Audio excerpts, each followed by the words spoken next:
Всем привет! Это Макс Паршута и канал Максимально. Мы рассказываем о крутых белорусках и показываем, как много в стране девушек и женщин, с которых можно брать пример. Героиня нового выпуска – певица Зраби, которая начала делать модный рэп на белорусском, чтобы продвигать родной язык. Она объяснила, что не так с песнями Маргариты Левчук и в чем не прав Никита Мелкозеров. Мы поговорили о революции в белорусском языке, хейте и эмиграции, а еще о том, как сложно быть беларусам в Беларуси. Гэты выпуск будзе на беларускай мове. Я не размаўляю на яе ў жыцці, таму прабачце, калі што не так. Ну крап, давай. Беларуская мова, яна не створана для рэпу, навошта ты гэта робіш, гэта ўсё так жудасна гучыць, гэта немагчыма слухаць. Вы нормально можете общаться? У нас тут вообще-то на русском разговаривают. В вельмі жорсткай форме мне хотели показать мое место. Ты чё? Як ты могла гэта зрабіць? Гэта грэх. Я не адчуваю сябе насамрэч вольнай у гэтым моманце. Відалыя гэтыя выбары. Ёсць мы, і мы свае. Бо насамрэч я буду вольная. Калі ў мяне будзе магчымасць жыць у Беларусі. Ты мяне маеш зараз цалкам, на вуснах толькі тваё імя. Ніякіх абяцанкаў, ведаю, што на сэрцы мяне моцна трымай. Ты мяне моцна трымай, адчувай, як сыходжу ў рай. Твоя музыка з'явілася, таму што ты казала, што мова будзе сучасная, калі у ёй будзе хіп-хоп. Шчыра табе скажу, што я не помню, што я такое казала. Калі казаць канкрэтна пра наш час, сённяшні, адразу будзе зразумела, што хіп-хоп, рэп, наогул поп-культура. Гэта тое, што ёсць сёння, гэта сучасная культура.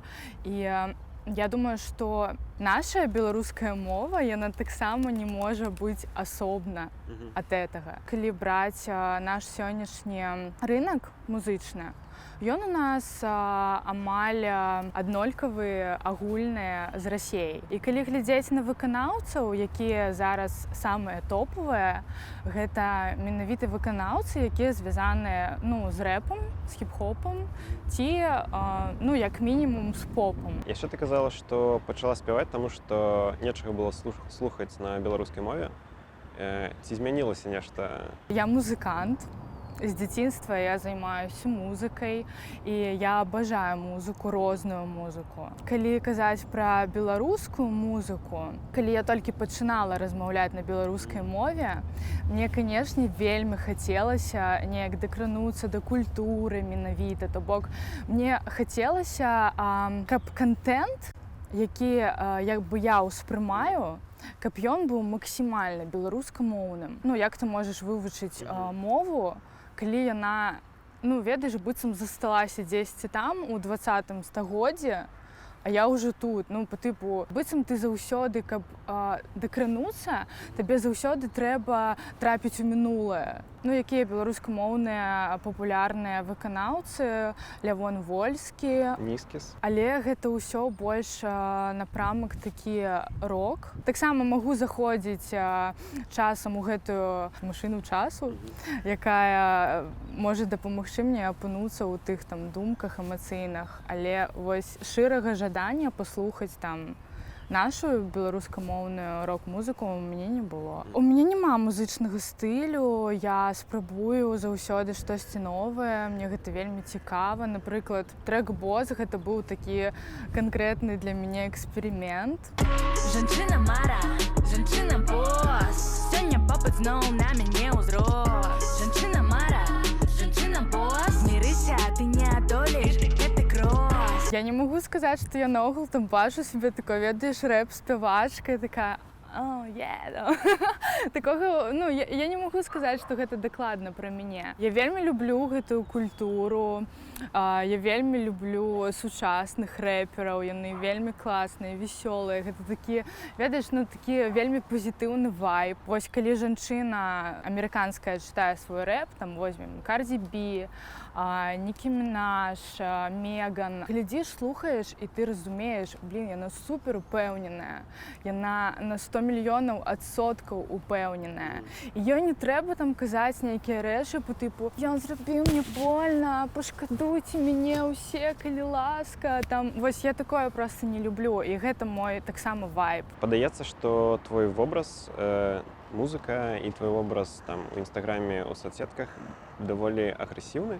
Калі я глядзеў на нейкія загалоўкі ў медыа, было часам вось так, але вобраз зразумелы. Наколькі табе гэта арганічна? Амаль усё, што пішуць, мне не арганічна. Каб прывабіць больш людзей, яны пішуць вось гэтыя...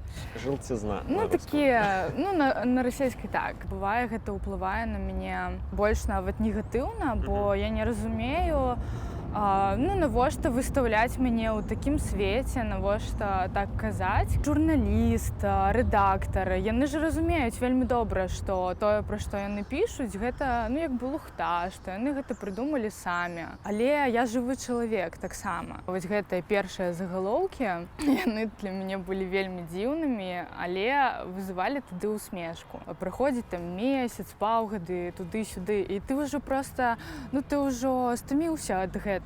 Ну, было ў мяне, напрыклад, інтэрв'ю, цудоўнае інтэрв'ю, дзе ў мяне спыталі, як бы, дзе я працую, і я журналісту сказала, што слухай, ну вось мы там з табой пазнаёміліся, у нас ужо такая, як бы, размова, і я магу сказаць табе, каб ты зразумеў, што я працую, але я папрашу пра гэта не пісаць. І я сказала.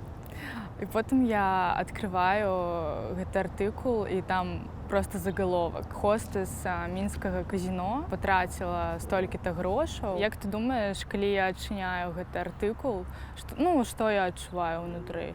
Перад нашым інтэрв'ю слухаў твае песню. Маё фота разглядаеш у бацькавай піжаме. Пра што тут гаворка ідзе? Ну, пра тое, што гэта нейкі такі хлопец-інфантыл, вось якія, дарэчы, рэальна існуюць. І яшчэ пасля выхаду гэтага трэка я яшчэ больш пераканалася, што такіх людзей рэальна вельмі шмат, якія проста сядзяць дома на канапе, яшчэ нават не зарабілі на сваю піжаму. Ну, вось пра што там. Твая музыка ёсць у Apple Music? Ці падаюць тебе нейкія долары з гэтага? Слухай, можа і падаюць, ну, але ж гэта, канешне, будуць капейкі нейкія. Я нават не сачу за гэтым. Я слухаў твоё інтэрв'ю на Еўрарадыё, ты казала, што ты як спявачка ўсё робіш сама. Мне няма менеджера, прыходзіцца рабіць самой усе прэс-рэлізы, там, звязвацца з усімі самой. Блін, гэта вельмі шмат справаў, калі ў цябе выходзіць трэк, там, пачынаючы ад вокладкі, скончваючы ўжо непасрэдна рэлізам, там, на пляцоўках і гэтак далей. Ну, прыходзіцца самому ва ўсім гэтым разбірацца.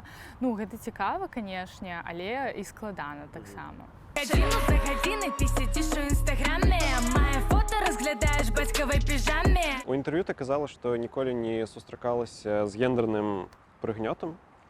А з якім сустракалася? Проста з асабістым. Што ты маеш на ўвазе? Ну, калі людзі хацелі зрабіць мне горш, не таму, што там я жанчына, а ну проста таму, што я гэта я, і таму, што я ім не падабалася. Падаецца, што ў Беларусі з гендернымі правамі не ўсё так добра. Хачу, каб ты шыра адказаў. Як ты думаеш, ці ёсць гендерныя перакосы на Крэсціна? У медыязоны быў матэрыял. Так, там было больш мужчын. Якая выснова? Патрыархат паўсюль. Паўсюль. Я думаю, што патрэбны квоты таксама.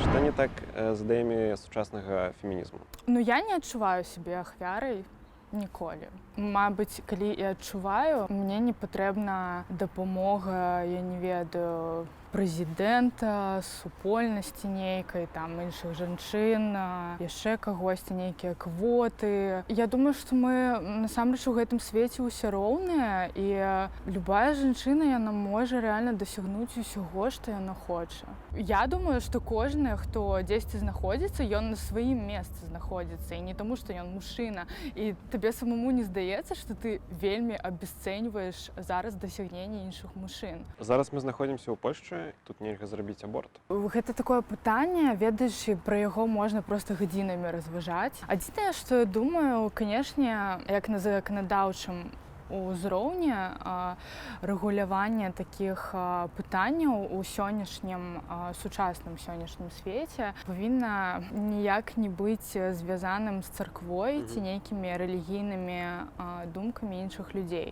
Закон і рэлігія гэта ўсё ж такі яны як бы і побач. Рэлігійнымі людзьмі сябе лічаць не 100% людзей дакладна. Будаваць вось такія заканадаўчыя нейкія ініцыятывы толькі на думках пра нейкую хрысціянскую этыку, гэта жорстка. Я не магу сказаць, што я гэта падтрымліваю. Я падтрымліваю адукацыю і адказнасць. Калі жанчыны будуць рэальна адукаванымі і калі яны будуць разумець, якая гэта адказнасць і якія рэальна могуць быць наступствы, будзем шчырымі, людзі проста да самого секса ставяцца вельмі лёгка. Быццам гэта штосьці настолькі простае, по тыпу вось як схадзіць там у кавярню, схадзіць паесці, там тая патрэба, сяя патрэба. Но гэта не толькі патрэба, гэта нешта большае. І заўсёды трэба быць адказным. І я за тое, каб людзі вельмі адказна да гэтага ставіліся. Я вельмі негатыўна стаўлюся да абортаў. Я ніколі не скажу там нейкай жанчыне, асабліва якая зрабіла аборт. Ты чё? Як ты магла гэта зрабіць? Гэта грэх. Я думаю, што свой урок яна ўжо атрымала з гэтай сітуацыі і нейкія вынікі зрабіла, і гэта яе досвед, ёй будзе гэтага дастаткова. Маіх словаў тут ніякіх дакладна не патрэбна. Ты кажаш пра хейт, раскажы, што адбывалася з табой, калі ты пачала ўжываць беларускую мову. У мяне наогул, калі там браць маіх блізкіх людзей, маю сям'ю, я не магу сказаць, што ўсе гэта ўспрынялі нармальна. Нават мая родная маці, якая беларуска, і дзядулі, і бабулі, там я мінчанка там у 4-м пакаленні. Яна мне кажа па тыпу: "Тебе што, няма чым займацца? Ты сур'ёзна?" На жаль, у мяне такой падтрымкі не было, і больш за тое, калі я пачала размаўляць, я зразумела, што я ўжо больш за 20 гадоў я жыву ў Менску, і я ніколі ў жыцці не сутыкалася з беларускамоўным чалавекам. І я сяджу, вось мне там 22 гады, і я ўсведамляю, што я жыву ў Беларусі, у сталіцы, не дзесьці там на мяжы з Расіяй. У сталіцы вось канкрэтнай дзяржавы жыву, і ніколі ў жыцці не сустракала чалавека беларускамоўнага. Кожны дзень на цябе звяртаюць так шмат увагі, калі ты штосьці кажаш, і 50/50, але хутчэй за ўсё цябе перапытаюць. І гэта штодзённасць, яна мяне асабіста раздражняла. Ты ўсё роўна сябе адчуваеш, як быццам ты беларус у Расіі. Дарэчы, шмат у якіх людзей такая пазіцыя. Я беларускамоўны беларус у Беларусі, і мне ўсё роўна на іншых людзей. І што яны, як яны там мяне зразумеюць, не зразумеюць, можна яшчэ там і сказаць, што маю права. Маеш? Маеш. З трэкам «Босс» мне больш за ўсё не спадабалася тое, што пра мяне пачалі казаць, што па тыпу яна хайпіцца на беларускай мове, там далей. Быццам хтосьці гэтую мову ўжо прыватызаваў. Калі кажаш, што Мікіта Мелказяров хайпіцца на мове, гэта не той жа выпадак? Сітуацыя, якая здарылася з Мікітам, ведаеш, складана прайсці міма. Калі ты беларускамоўны асабліва, і для цябе гэта штодзённы боль, калі ты яго ўсведамляеш. Вось такая падача, тут справа ў падачы. Мы проста з Мікітам ужо размаўлялі пра гэта, і я старалася патлумачыць яму сваю пазіцыю, што галоўная памылка была ў тым, што слова «калі» было не ў сэнсе «when», а ў сэнсе if. Вось у гэтым была памылка. Жанчына мара, жанчына босс, мірыся, ты не адолееш, гэты кросс. У інтэрв'ю Радыё Свабодзе ты казала, што бегаць ад дзяржавы ўжо з дзяцінства ў нас закладзена. Можаш патлумачыць крыху падрабязней? Я кажу пра свой досвед. Я заўсёды адчуваю сябе вельмі няёмка, калі сутыкаюся з чымсьці дзяржаўным. Калі я, напрыклад, прыходзіла там у падатковую і размаўляла на беларускай мове, і да мяне вельмі жорстка ставіліся, і ў вельмі жорсткай форме мне хацелі паказаць маё месца. І казалі: вы нормально можете общаться? У нас тут вообще-то на русском разговаривают. Конечно, ты падсвядома стараешься гэтага пазбягаць. Ну і такіх момантаў у мяне было шмат. Ну, не толькі з мовай, дарэчы, звязаны. Просто, калі да цябе ставяцца по тыпу, а ты тут вообще кто? Што ты адчувала перад выбарамі 2020? Ну, я так прям ужо не казала, што відала гэтыя выбары. Момантамі захапляла. Што гэта былі за моманты? Просто хацелася верыць, што людзі шчырыя, што яны, калі там бяруць БЧБ сцяг у рукі, што яны наогул разумеюць, што гэта за сімвал, што такое пагоня. Мне хацелася ў гэта верыць. А на самой Я справе? не думаю, што на самой справе грамадства змянілася. Не, я гэтага не адчуваю. Для мяне гэта нашае беларускае грамадства. Яно не можа змяніцца проста за адзін дзень ці за месяц нават. Разумееш, такія вось словы вельмі гучныя. Грамадства змянілася. Калі гэта так гучна, ёсць такі момант, што, напэўна, хутчэй за ўсё гэта неправда. Проста вось можа нейкі гэты погляд на тое, што неяк ужо зашмат па тыпу там ўсё ж такі 26 гадоў. Да кагосьці пачало даходзіць. Але вось тое, што зараз вельмі так гучна кажа, там, што у дзейнічага прэзідэнта няма ніякай падтрымкі, ён нікому там не патрэбен і бла-бла-бла, і наогул там чырвона-зялёны сцяг гэта толькі там для людзей, якія вось працуюць канкрэтна ў органах там ці штось такое. Гэта няправда. Гэта ілюзія. Навошта ілюзія? Потым будзе вельмі больна падаць. Я вось хачу, каб асноўнай думкай гэтага інтэрв'ю і тое, што я хачу рэальна сказаць, што няма беларусаў сваіх і чужых. Няма такіх. Ёсць мы. І вось мы нават з табой зараз гутарым, і ты кажаш мне, у нас такія розныя погляды, але мы гутарым з табой. І я не адчуваю, што ты там мой нейкі вораг, ці што ты мне можаш зрабіць штосьці, неяк горш, там ты мне хочаш зрабіць. Такога ж няма. Але погляды, калі там не браць беларускую канкрэтна павестку, у нас розная. А мы, беларусы, нацыянальнасць. Як можа быць унутры сваёй нацыянальнасці могуць быць свае і чужыя? Як гэта магчыма? Ёсць мы, і мы свае. У любым выпадку. Вось там мы, гэта БЧБ, а яны, гэта ўсё, яны дрэнныя. Яны не дрэнныя. У іх таксама ёсць свой досвед.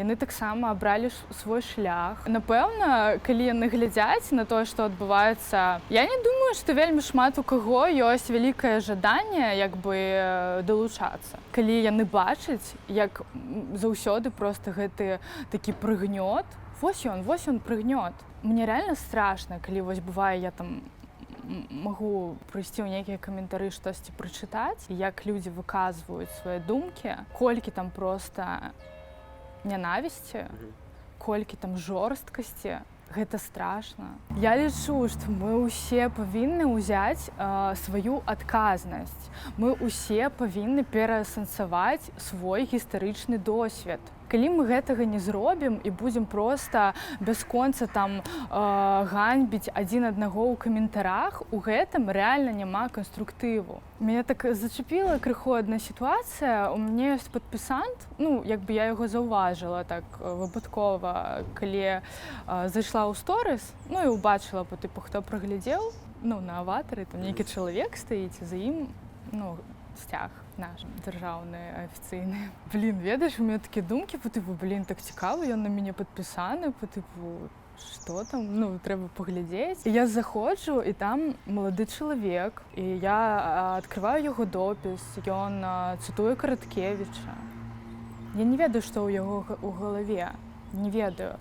Але калі ён на мяне падпісаны і калі ён, не ведаю, можа яму цікавая моя пазіцыя. Ці павінна я яго заблочыць? Падаецца, нельга блочыць людзей за палітычнае А я табе меркаванне. скажу, што сёння такая рыторыка, ну, у нашых блогераў там, і я нават бачыла таксама такія сторыс, там, калі блогеры кажуць, там, што вось, карацей, сёння там знайшла некалькі падпісантаў з такой вось пазіцыяй, іх адразу там заблакавала, не трэба мне тут такога і гэтак далей. Гэта ілюзія. Ты адмаўляешся ад сябе самога. Калі чалавек сказаў лухту, ён сказаў лухту. І мне не важна, ён зрабіў гэта пад адным сцягам, пад іншым, пад ЛГБТ сцягам, яшчэ там пад нейкім. Няма розніцы. Калі гэта лухта, для мяне гэта лухта. Я магу пра гэта сказаць, гэта лухта. Зноў жа, калі там была гісторыя пра Леўчук, калі я выказалася, што такая творчасць можа, ну, таксама не вельмі добра ўплываць на людзей.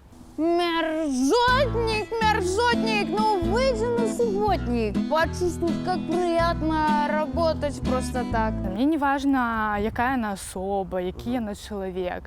Яна частку маіх людзей, майго насельніцтва, ну, дазволіла сабе чамусьці называць мерзотнікамі. Але калі гэта злачынства? Ну, мы ж не пра злачыннікаў кажам, разумееш, вось у справе мерзотнік выйдзе на суботнік, гэта было проста пра людзей, якія працуюць у дзяржаўных установах, якія рэальна выйшлі. Слухай, ну, прымушаюць, не прымушаюць, хтосьці рэальна можа выходзіць на суботнік, каб прыбрацца. Ну, гэта нармальна. Мы не ведаем, што 100% людзей, якія выйшлі там на дзяржаўны суботнік, што іх прымусілі, там, узялі там і такія, ну-ка, раб, давай. Такога няма. Ёсць таксама людзей вельмі шмат, якія працуюць у дзяржаўных установах, і яны нармальна да гэтага ставяцца, ім у прыкол там выйсці ў суботу на суботнік. І гэта іх справа. Я проста, ну, я не зразумела, і я не збіраюся разумець, якое ёсць у каго права абражаць іншых людзей. Ведаеш, вось ёсць абраза хейтарская, калі вось пачынаецца як з оперы мерзотнікаў і гэтак далей. Гэта ўжо ідзе размова пра абразу. А ёсць крытыка, якая таксама бывае вельмі жорсткай і вельмі суб'ектыўнай. І чалавек можа казаць вельмі непрыемныя рэчы пра тое, што беларуская мова, яна не створана для рэпу, навошта ты гэта робіш, гэта ўсё так жудасна гучыць, гэта немагчыма слухаць. І можа быць не ў прыемнай форме напісана. І з матам там, але гэта меркаванне чалавека. Я думаю, што ён можа яго выказаць. Тыя, хто для сябе абралі БЧБ, напэўна, гэта людзі, якія ўсё ж такі баяцца менш. Але ёсць людзі, якія вельмі баяцца, вельмі, якія перажылі там, ну, скажем так, у якіх ад продкаў засталося такое, ведаеш, ну, меркаванне, што вось была вайна, і калі яна паўтарыцца, і што самае галоўнае, каб яе не было. І калі там загінуў адзін чалавек, там загінула 2 чалавекі, галоўнае, каб не загінулі дзясяткі, тысячы, там мільёны чалавек. Вось галоўная думка. У мяне больш пытанне, як людзям прыняць новую думку. Як людзям прыняць дэмакратыю. Вось мне больш гэта цікавіць. Гэта гісторыя, якая ідзе ўжо ад падзелу Рэчы Паспалітай дакладна, скажем так, што мы іншага і не бачылі асабліва нічога. Жанчына мара, жанчына бос, мірыся, ты не адолееш, гэта крос. Зараз мы знаходзімся ў Варшаве. Ці падабаецца тебе тут? Ну, калі пра вось мой тактыльны, там, фізічны стан у Варшаве, то, канешне, так, гэта вельмі зялёны горад. Была спачатку проста ў шоку, якія высокія нават тут дрэвы, бо ў Менску, ну, на маю думку, дрэвы ніжэй. Прырода тут проста цудоўная, і гэта кайфова, і паркаў вельмі шмат. А вось ментальна тут ужо іншая размова, як бы я паўгады ўжо тут, і я ўсё роўна не адчуваю сябе тут. Як бы фізічна я прысутнічаю, але кожны дзень, кожны мой дзень, ён насамрэч недзе у Беларусі. Я думаю, што ў мяне ёсць нейкі такі падсвядомы жорсткі блок, што калі я вывучу іх мову, больш так з імі неяк пазнаёмлюся, дакрануся да іх культуры і яшчэ больш даведаюся пра іх, пра тое, якія яны нацыянальна свядомыя людзі, і што мне гэта можа так спадабацца, бо я такая галодная па гэтаму, я так хачу адчуць штосьці такое ў сваім жыцці. Мяне гэта можа настолькі ўразіць, што з'явіцца жаданне тут, так, пусціць карані. Як змянілася твоё жыццё ў параўнанні з Беларусю? Мы зараз знаходзімся ў Еўропе, у Варшаве. Гэта такі развіты, цудоўны горад. У гэтым плане адчуваю сябе прыкольна. Як можа не падабацца, калі ты бачыш, што твой узровень жыцця, як бы ён павышаецца. А вось калі зноў ужо пра ментальны план, то тут я ўсё роўна адчуваю сябе ў Беларусі, я кожны дзень у Беларусі, думаю, кожную гадзіну нават я ў Беларусі. І ў мяне такое адчуванне складаецца, вось я ж польскай мовы не ведаю, і польскіх сяброў у мяне пакуль няма. Калі я кудысьці прыходжу, там, у трэнажорную залу, у краму, яшчэ дзесьці, я размаўляю на ангельскай. Не магу сказаць нават, што я прям усведамляю, што я ў Польшчы. Я тут таксама нейкі касмапаліт, які проста ў нейкім сусвеце знаходзіцца вось на планеце Зямля. У тебя есть песня «Politics» і ёсць радок «Хто учора з'ехаў, той здраднік тут». Ці адчуваеш ты сябе здраднікам? Гэта, канешне, сарказм пра тое, як зноў жа вось нашыя людзі ставяцца да тых, хто абірае сябе шлях быць вольным. Як бы з'ехаць кудысьці, гэта значыць мець адказнасць, быць вольным і ехаць у тое месца, дзе цябе не чакаюць. Трэба быць вельмі моцным. Ці можна з'ехаць і змагацца з Беларусю далей? У мяне ёсць такі крыху стрэсавы дэпрэсіўны стан зараз, калі я ў Польшы. Я насамрэч думала, што, ведаеш, я з'еду і, магчыма, неяк паспрабаваць штосьці пачаць вось з чыстага ліста. Рэальна вывучыць польскую мову, можа напісаць польскамоўную музыку, можа зрабіць польскамоўны тык-ток і быць тут інфлюенсерам і быць цікавай для іншых людзей, якія гатовыя мяне ўспрымаць па тыпу проста, таму што я там прыгожая, вясёлая і гэтак далей. Як бы жыць сваім жыццём, проста працягваць сваю справу, проста пад іншыя умовы. Тут так склалася, што ў жыцці ўсё не так проста. І я не магу сябе перабароць. Калі ты ўжо самаўсвядоміўся, ты ўжо не можаш кудысьці гэта запіхнуць па тыпу. Там пабыла 4 гады беларускай, можна пабыць яшчэ 5 полькай. Кожны дзень адчуваю, як мне цяжка, але я не хачу гэта трансліраваць. Я не хачу казаць, паглядзіце, калі ласка, якая я ахвярка. Я вымушана там з'ехаць са свайго горада, там на-на-на. Вось, так вось, навошта гэта трансліраваць? Гэта маё рашэнне, гэта мая адказнасць. Я яе прыняла, я з'ехала, і мне з гэтым жыць, і мне вырашаць, як я буду жыць, што я буду рабіць, як бы. І мяне не трэба, як бы, шкадаваць там ці штось такое. У мяне ўсё нармальна, я думаю, я вырашу неяк гэтае пытанне і змагу далей жыць. Мне вельмі хочацца жыць, правда, у сэнсе проста жыць сваім жыццём, пражываць сваё жыццё, быць у кантэксце свайго жыцця. Бо я нават не магу быць у моманце, не магу атрымліваць асалоду ад моманта. Калі ў маёй галаве, такое адбываецца, што я не адчуваю сябе насамрэч вольнай у гэтым моманце, бо насамрэч я буду вольная. Калі ў мяне будзе магчымасць жыць у Беларусі, быць у Беларусі, быць беларускамоўнай у Беларусі і адчуваць сябе нармальна, вось тогда я буду рэальна вольным, шчаслівым чалавекам. Пакуль што я як птушка у клетцы, напэўна. Не ведаю, можа, у залатой, для неяк так.